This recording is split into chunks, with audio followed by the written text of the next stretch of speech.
Le PLFSS arrive ici au Sénat, la majorité sénatoriale veut faire table rase un peu de ce qui s'est passé à l'Assemblée. Comment vous, la gauche, vous abordez ce texte? Table rase avec un Karcher interposé, ce que le mot a été utilisé par un membre de la majorité sénatoriale, notamment LR manifestement, dans le Figaro il y a quelques jours.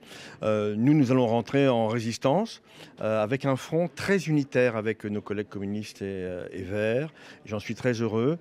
Nous savons que nous avons des divergences. La question de la suspension pour des retraites pour certains comme pour nous en particulier, voilà, c'est une avancée. Pour d'autres, c'est pas suffisant. Il faut aller directement à l'abrogation. Mais par exemple, nous présenterons un amendement commun pour aboutir à l'abrogation. Donc, communistes, socialistes, verts et j'espère des radicaux de gauche et peut-être même plus loin, quelques centristes qui oseront défier les consignes de leur groupe politique, eh bien, pourront montrer qu'une autre voie est possible que celle de l'austérité et que celle de faire payer les pauvres.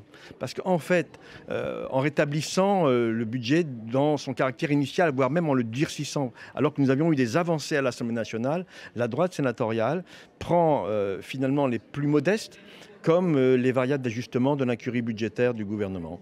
Et donc ça, c'est pas possible. Donc on se battra vraiment jusqu'au bout pour protéger les plus modestes de nos concitoyens. Il y aura une série d'amendements communs sur quel sujet, par exemple? Oui, il y aura une vingtaine d'amendements sur l'ensemble des branches familiales, assurance maladie.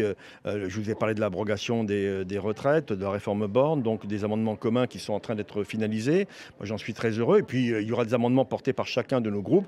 Et parfois, nous ne voterons pas de la même manière. Mais globalement, nous allons montrer un visage unitaire face à une droite que je qualifierais vraiment de réactionnaire au sens littéral du terme. C'est pas péjoratif de dire réactionnaire, c'est-à-dire qu'ils veulent revenir en arrière, voire même plus qu'en arrière, en refusant le travail qui a été fait à l'Assemblée nationale.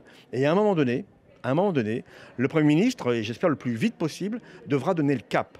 Parce qu'il détermine et conduit la politique de la nation. Ce n'est pas moi qui le dis, c'est la Constitution dans son article 20.